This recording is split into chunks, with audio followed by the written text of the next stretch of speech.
6 ans après la mort de l'empereur Marc Aurèle, Rome est dirigée par les empereurs jumeaux corrompus Geta et Caracalla. Le rêve d'Aurèle d'une Rome parfaite s'est effondré, car l'agressivité des jumeaux se répand dans l'Empire, le menant lentement à sa chute, rendant inévitable le déclin de la grande cité. Dans le royaume nord-africain de Numidie, Hanno mène une vie paisible avec sa femme Arichat. Cependant, la paix est troublée lorsque des sirènes annoncent une invasion de l'armée romaine. Voyant la fumée s'élever de la ville, Hanno et Arichat enfilent leurs armures et rejoignent les autres citoyens pour écouter leur chef, Jugurtha, élaborer un plan de défense.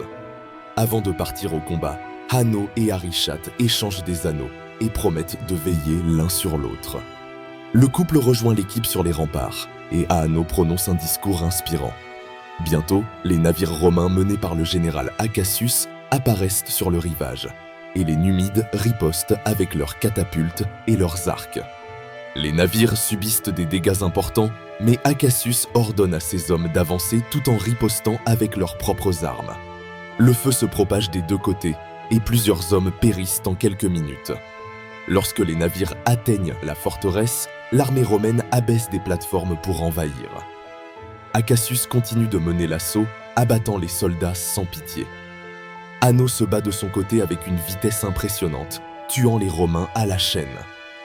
Alors que les Romains prennent d'assaut la forteresse, protégés par la puissance de leurs boucliers, Arichat tire des flèches depuis les hauteurs pour couvrir les combattants.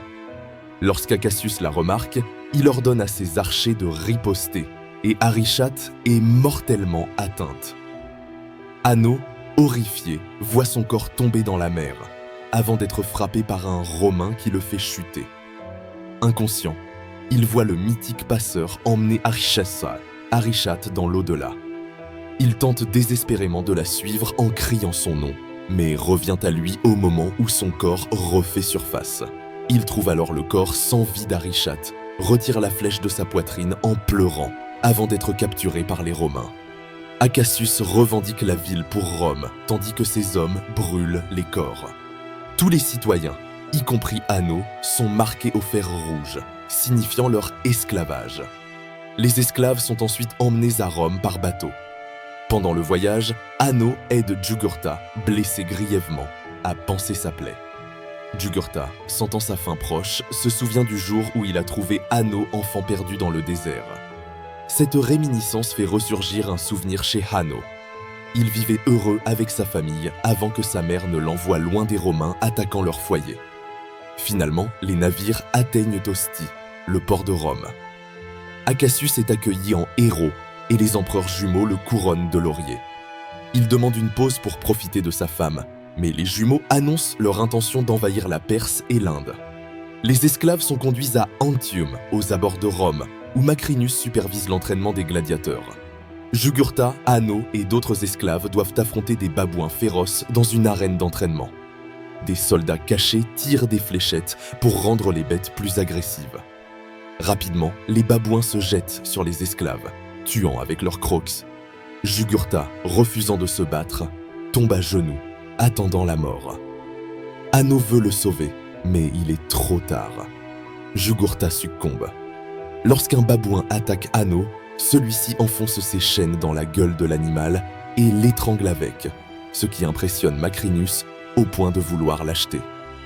Hanno et ses camarades sont ensuite envoyés au baraquement, où les autres esclaves se moquent de lui en imitant des cris de babouins. Après le repas, ils sont présentés à Macrinus pour évaluation. Hanno refuse de parler, incitant Macrinus à ordonner au formateur Vigo de l'affronter.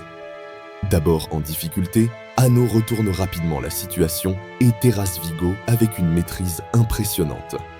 Macrinus l'emmène alors dans ses appartements privés, expliquant qu'il choisit ses gladiateurs pour leur rage et que Hanno en déborde. Hanno déclare finalement que son but est de tuer Acacius. Macrinus lui répond qu'il peut y parvenir en gagnant assez de combats. Pendant ce temps, Acacius retrouve sa femme Lucilla, fille de l'ancien empereur. Il avoue être las de la tyrannie des jumeaux, et ensemble, ils commencent à comploter pour renverser les empereurs et restaurer la grandeur de Rome. Plus tard, Macrinus emmène Hanno à une fête organisée par le sénateur Thraex. Hanno et un autre esclave doivent s'affronter à mort devant les empereurs. D'abord réticent à tuer, Hanno se bat en utilisant les objets autour de lui, mais l'autre refuse de céder, obligeant Hanno à le poignarder. Impressionné, Geta lui demande d'où il vient. Hanno répond par une citation de l'Énéide de Virgile sur l'an. Après la fête, Macrinus réprimande Hanno pour son insolence devant les empereurs et lui demande où il a appris un tel langage. Hanno explique qu'il a entendu des histoires d'un prisonnier romain détenu dans sa ville, mais Macrinus reste sceptique. À sa grande surprise, Hanno reçoit 2 pièces pour son combat et découvre que les gladiateurs peuvent économiser pour acheter leur liberté. Cette nuit-là, dans une chambre secrète, Lucilla et Accassius rencontrent des sénateurs pour discuter de leur plan visant à sauver Rome. Accassius affirme que l'armée romaine lui est fidèle et les sénateurs s'engagent à le soutenir. Quelques jours plus tard, Hanno et d'autres esclaves sont emmenés à Rome pour participer aux Jeux de gladiateurs au Colisée. Ils sont émerveillés par l'architecture grandiose et les statues imposantes, mais remarquent aussi la misère des pauvres dans les rues. Macrinus rencontre Thraex et ils décident de doubler leur pari. Au Colisée, les empereurs accueillent Accassius et Lucilla dans les sièges d'honneur et la foule scande le nom du général. Après quelques mots d'Accassius, les esclaves entrent dans l'arène. Glycéo, le champion des gladiateurs, fait son entrée spectaculaire monté sur un rhinocéros. Hanno prend la tête de son groupe et élabore une stratégie pour esquiver les attaques de l'animal. Le plan fonctionne au départ, mais un esclave est blessé et ralenti. Glycéo le capture avec des bolas et le rhinocéros l'achève d'un coup de corne. Hanno frotte alors de la terre dans ses mains, un geste qui rappelle à Lucilla son ancien amour, Maximus. En utilisant la terre pour distraire l'animal, Hanno le pousse à se jeter contre un mur. Glycéo tombe de sa monture et se blesse, mais il poursuit Hanno. Le combat devient brutal, chaque homme utilisant les armes trouvées autour de l'arène. Lorsque Glycéo prend l'avantage, Caracalla réclame la mort, mais Lucilla implore la clémence. Geta épargne Hanno en levant le pouce, mais Hanno refuse la pitié et reprend le combat. En quelques mouvements, il poignarde Glycéo. Sous les cris de la foule exigeant la mort, Geta renverse sa décision et Hanno décapite Glycéo avec 2 épées. Dans les quartiers des gladiateurs, le docteur Ravi soigne Hanno. Pendant ce temps, Lucilla retourne dans ses appartements et rassemble les indices. Le geste avec la terre et la citation confirment que Hanno est Lucius, le fils qu'elle a eu avec Maximus. Craignant pour sa vie, elle l'avait envoyé loin pour le protéger des ambitieux prêts à le tuer. Bouleversée par le retour de son fils, elle invite Macrinus à dîner pour lui poser des questions sur ses esclaves, tout en essayant de masquer son émotion. Mais Macrinus devine qu'elle dissimule un secret. En menant des recherches, il apprend que Lucilla avait un fils disparu. Les rumeurs prétendaient que le défunt mari de Lucilla n'était pas le père de l'enfant, car il préférait la compagnie des hommes. Ces informations aident Macrinus à faire des connexions troublantes. Le soir, Lucilla emprunte un tunnel secret pour retrouver un sénateur qui l'aide à se faufiler dans les cellules des gladiateurs. Là, Hanno admet se souvenir d'elle et de son véritable nom, mais il affirme que Lucius est mort. Il n'est plus que Hanno. Lucilla tentait de s'expliquer, mais Hanno, rempli de colère, lui hurle dessus et la chasse de la cellule. Lorsqu'elle rentre chez elle, elle révèle à Accassius que leur fils est vivant et le supplie de l'aider. Une servante surprend cette conversation cruciale. Le lendemain, Hanno s'entraîne avec les autres esclaves. Toujours amer, Vigo renvoie le groupe et ordonne à Hanno de manœuvrer seul le mécanisme de rame. À la fin de la journée, les mains de Hanno sont écorchées. Ravi soigne ses blessures tout en lui racontant son histoire. Bien qu'il soit un homme libre, il est resté à Rome par amour pour une femme avec qui il a fondé une famille. Le prochain combat de gladiateurs se déroule sur des navires dans une arène transformée en mer miniature, infestée de requins. Les adversaires tirent des flèches enflammées. Chaque homme touché tombe à l'eau et devient une proie pour les requins. Sous les ordres de Hanno, son équipage continue de ramer jusqu'à ce qu'il soit suffisamment proche pour briser les rames du bateau ennemi. Bien que plusieurs hommes meurent sous la pluie de flèches, l'équipage d'Hanno ne cède pas. Privé de mobilité, le navire adverse est percuté et brisé en 2. Hanno et ses hommes montent à l'abordage. tuant leurs adversaires un à un. Les corps tombent dans l'eau où les requins se régalent. Lorsque le bateau brisé est poussé près des sièges impériaux, Hanno saisit une arbalète et vise Acasius. Un coup imprévu dévie la flèche qui atterrit entre les jumeaux Caracalla et Geta. Ils interprètent ce tir comme une attaque personnelle. Après le combat, les esclaves acclament Hanno. Vigo tente de le réprimander, mais Hanno réplique que Vigo devrait se réjouir que la flèche n'était pas destinée à lui. Pendant ce temps, la servante de Lucilla dévoile ses secrets à Thraex. Plus tard, Macrinus visite Thraex pour récupérer ses gains de Paris. Thraex lui offre des informations précieuses à la place. Une rébellion se prépare pour renverser les empereurs, mais elle est suspendue jusqu'à ce qu'un certain gladiateur soit sauvé. Cette nuit-là, des soldats impériaux capturent Lucilla chez elle. Dans les quartiers des gladiateurs, Acasius et ses hommes tentent de libérer Hanno, mais les soldats sont embusqués. Acasius est rapidement arrêté. Lui et Lucilla sont emmenés devant les jumeaux. Geta les accuse de trahison, mais Acasius rit, provoquant la colère de Caracalla, qui tente de le tuer. Geta l'arrête, déclarant que le châtiment doit être public. Macrinus conseille alors que crucifier Acasius, un héros de guerre, nuirait à leur réputation. Le jeter dans l'arène serait une option plus populaire. Le lendemain, Ravi montre à Hanno un sanctuaire dédié aux champions gladiateurs. Hanno remarque que le nom de Maximus a été effacé, mais ses armes et son armure sont toujours soigneusement conservées. Sur le mur, il lit la phrase emblématique « Ce que nous faisons dans cette vie résonne dans l'éternité ». Lors du combat suivant, des gardes supplémentaires protègent que les sièges impériaux, tandis que Lucilla est enchaînée. Acasius entre dans l'arène pour affronter des soldats de la garde prétorienne. Bien qu'il soit blessé, il triomphe en les abattant tous avec une habileté impressionnante. Ensuite, Hanno est envoyé pour le combattre. La foule est divisée, incapable de choisir son champion. Les deux hommes s'affrontent avec une maîtrise égale, le combat s'intensifiant sans qu'aucun signe de fin ne se profile. Finalement, Acasius, épuisé, révèle à Hanno qu'il connaît sa véritable identité. Il abandonne ses épées et lève la main en signe de reddition. Geta, sans hésiter, tourne le pouce vers le bas, condamnant Acasius. Mais avant que Hanno ne lève son épée, Acasius déclare qu'il aime véritablement Lucilla et qu'il aurait donné sa vie pour Maximus. Ces mots touchent Hanno, qui lâche également son arme. Furieux, les empereurs ordonnent aux archers de lancer l'exécution.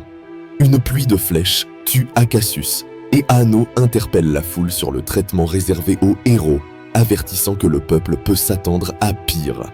La foule, indignée, se retourne contre les empereurs, les huant bruyamment. Les gardes contiennent difficilement les citoyens, tandis que les jumeaux quittent précipitamment le Colisée. Le soir, Macrinus rend visite à Hanno pour le questionner sur sa décision d'épargner Acasius. Hanno parle de son rêve d'un Rome meilleur, mais Macrinus le ridiculise, affirmant qu'il n'est qu'un outil dans le jeu du pouvoir. Dans les rues, le chaos règne. Le peuple se soulève, réclamant la tête des empereurs, incendiant bâtiments et affrontant les soldats. Dans les appartements royaux, une dispute éclate entre Geta et Caracalla. Ce dernier reproche à son frère leur malheur, tandis que Geta réplique en lui jetant de l'eau au visage. Macrinus, guettant une opportunité, attise la paranoïa de Caracalla, suggérant que Geta le trahira publiquement. Cette manipulation atteint son but. Caracalla, lassé de tout partager avec son frère, l'attaque et lui tranche la main. Geta parvient à l'arrêter en lui rappelant leur amour fraternel. Hésitant, Caracalla est finalement poussé par Macrinus, qui guide sa main pour trancher la gorge de Geta avant de l'achever. Le lendemain, Lucilla rend visite à Hanno et lui remet la bague de Maximus. Hanno lui offre ses condoléances, et les deux se réconcilient dans une étreinte émotive. Caracalla s'empare du trône, proclamant que son singe sera son premier consul, tandis que Macrinus devient second consul. Macrinus présente la tête de Geta au sénateur, justifiant un besoin accru de pouvoir pour protéger l'Empire. Il le nomme chef de la garde prétorienne. Plus tard, Macrinus confronte Lucilla et lui révèle qu'il fut un esclave de son père avant de promettre de détruire la lignée impériale pour devenir empereur. En parallèle, Hanno confie la bague à Ravi pour qu'il la porte à l'armée d'Acacius à Ostia. Ravi, avant de partir, remet à Hanno les clés des cellules. Le jour suivant, Ravi esquive les gardes et atteint le général, qui accepte de se soulever lorsqu'il apprend que le message vient de Lucius, le prince de Rome. Au Colisée, Vigo annonce que le prochain combat de Hanno sera son dernier, lui offrant l'épée de bois symbolisant la liberté, mais uniquement s'il défend sa mère. Hanno ouvre alors la cellule, renverse Vigo et l'exécute lentement avec l'épée de bois. Les autres esclaves, inspirés par son acte, se libèrent et massacrent les gardes. Hanno récupère l'épée et l'armure de son père sur sa tombe, tenant toujours la flèche qui tua Arishat, promettant sa vengeance. Il galvanise les esclaves par un discours enflammé sur la liberté. Il jure de se battre à ses côtés. Dans l'arène, Hanno découvre Lucilla attachée à un poteau, entourée de sénateurs traîtres. La foule scande son nom. Les soldats impériaux entrent et se heurtent aux huées du peuple. Mais avant qu'ils n'agissent, les esclaves jaillissent, égalisant les forces, et la bataille pour la liberté commence. Alors que la bataille atteint son apogée, Caracalla jubile du chaos, mais Macrinus, furieux, ordonne au commandant d'envoyer la cavalerie. On lui répond que la cavalerie est déjà déployée pour protéger la ville contre l'armée d'Acacius, qui approche depuis Ostie. Quelques soldats sont tout de même envoyés dans l'arène, où ils massacrent sans distinction esclaves et sénateurs. La panique gagne la foule lorsqu'une flèche tirée par un garde tue un spectateur, déclenchant une émeute incontrôlable. Les civils, enragés, repoussent que les soldats des murs, mais de nombreuses vies innocentes sont aussi perdues dans la mêlée. Profitant de la confusion, Macrinus assassine Caracalla en lui plantant un stylet dans l'oreille. Pendant ce temps, dans l'arène, les forces impériales faiblissent, créant une ouverture pour Hanno. Il se précipite pour sauver Lucilla, mais Macrinus tire une flèche qui transperce le cœur de celle-ci. Dans un dernier souffle, elle murmure des paroles d'encouragement à son fils avant de s'éteindre dans ses bras. Submergé par le chagrin, Hanno jure vengeance tandis que Macrinus s'échappe à cheval pour rejoindre les forces à la porte de la ville. Hanno s'élance à sa poursuite, volant un cheval pour le rattraper. À l'extérieur de Rome, la garde prétorienne affronte l'armée d'Acacius, menée par Ravi. Arrivant en pleine confrontation, Hanno se dresse devant Macrinus et se révèle comme étant Lucius, l'héritier légitime du trône. Le combat entre les deux hommes commence avec une intensité féroce. Macrinus, redoutable et rusé, brise l'épée de Hanno et le rend temporairement aveugle en lui jetant de la poussière au visage. Repoussé dans la rivière, Hanno est poignardé, mais son armure le protège des coups fatals. Alors que l'eau l'enveloppe, il entrevoit l'au-delà et se remémore les derniers mots de sa mère. Inspiré par cette vision, il émerge avec une force renouvelée, frappe Macrinus, puis récupère une épée pour lui trancher le bras avant de porter un coup fatal à l'estomac. Le corps de Macrinus dérive, emporté par le courant. Sur le champ de bataille, Hanno rappelle aux soldats le rêve de son grand-père d'un Rome parfait et juste. Ces paroles résonnent profondément, et les armées, unies par l'espoir, abandonnent leurs armes. Ce soir-là, Lucius retourne dans l'arène où il prélève un peu du sang de sa mère et ramasse une poignée de terre en mémoire de son père. Le poids du passé pèse sur ses épaules, mais un nouveau futur commence. Forgé dans le sang, la douleur et la rédemption.